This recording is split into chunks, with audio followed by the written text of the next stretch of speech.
If you have kids at home, this next segment is for you. This Friday, the newest batch of Disney Channel stars grown in the Disney Genetic Engineering Lab will be unveiled to the public. Right. Now, Tracy, most of our viewers are already familiar with a lot of the products that have come out of the Disney Lab. Yes, but how exactly do you create a Hilary Duff or a Miley Cyrus from scratch? Right. Well, we're going to find out exactly how it's done right now, because joining us live from the Disney Lab is one of their lead geneticists, Dr. Andrew Rourke. Welcome, Dr. Rourke. There's quite an operation you've got going on out there. Thanks, Jim. So the stars that we see on TV are actually grown right here? That's correct. They're grown and developed here. We engineer their brains for advanced singing and dancing capabilities, even posing for photos. By the time they grow to desired size, these child stars are fully ready for the camera or the concert tours or whatever Disney chooses to put them in. That is simply amazing. Now, how long does it take to actually create a star from scratch? Well, not very long at all. We use the exact same DNA structure for all of our stars, and then we simply tweak minor details like hair color or skin tone. Right, yeah, we do have some footage here of some of the well-known creations that have come out of your lab. Let's take a look. Yes, well, that's model 6831-A, publicly known as Mitchell Musso, standard male base with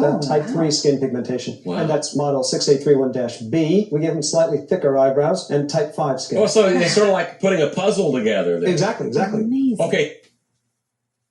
What in the... What? Is anybody else's brain doing fucking flips right now? This made my head hurt when I saw it. They're putting it right out there to you. Man, who the fuck is real? What do you mean they're just grown in a lab? This is why I try to tell y'all motherfuckers, man. These people, wow, I always knew they were, not just random people, chosen off the damn street. That's a crock of shit.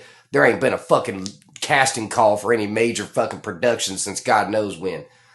What? These people are fucking made in a lab. And here we've got some of the images of some of the newest models. We're going to be seeing a lot of these kids in the future. It really looks like you have someone for every kid in America to love it. Did you hear what they just called them? Some of the models. They don't mean models as in they, pose for the picture. They mean models as in this is like a damn, like when they ask you, what model is your vehicle? Well, this is model such and such. This is model, what he just said, like they got fucking numbers for names and shit because it's not a person. It's not. What in the fuck? Well, that's the idea, Tracy. Our writers find it very liberating. For example, our new model, Haley, is a singing, dancing, snowboarding, half Japanese, half Indian girl. Wow. Now, finding her in reality would be impossible. Right, but sounds like a surefire hit to me. Oh, now... You hear what he said? Half Japanese, half Indian girl. Finding her in reality would be impossible. So basically, why you think all these motherfuckers look so goddamn perfect and shit? They're so motherfucking pretty to you. They're so motherfucking, handsome and all that shit. Man, they're made in a fucking lab. This shit is all fake. Now, this one's Zac Efron. I've seen him before. Yes, Zac was actually one of our earliest models. My daughters love him. I mean, he looks so real. You hear what he said? Zac Efron was one of our earliest models.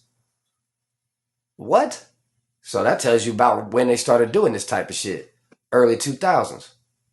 Actually, I think we could have done a better job with Zac. He could show more human tendencies. If you look closely, you'll notice there's a certain deadness around the eyes. I do see that, yeah. I'm sorry, it's hard for me to watch because all I see is all my mistakes. Yeah. Oh, he seems flawless to me. Well, he's holding up, but there was a bug in that first batch, and as a result, Zac's skin will soon begin to dissolve. No. What the fuck? He said there was a bug. So why do you think they be killing off these celebrities and shit? Because eventually their bodies will deteriorate because they're not fucking real. They got a goddamn shelf life. So they got to kill off the character. Oh, poor Zac Efron. All right. Well, it's simply amazing. Dr. Rourke, thank you so much for coming in and spending some of your morning with us. I can't wait to see some of the...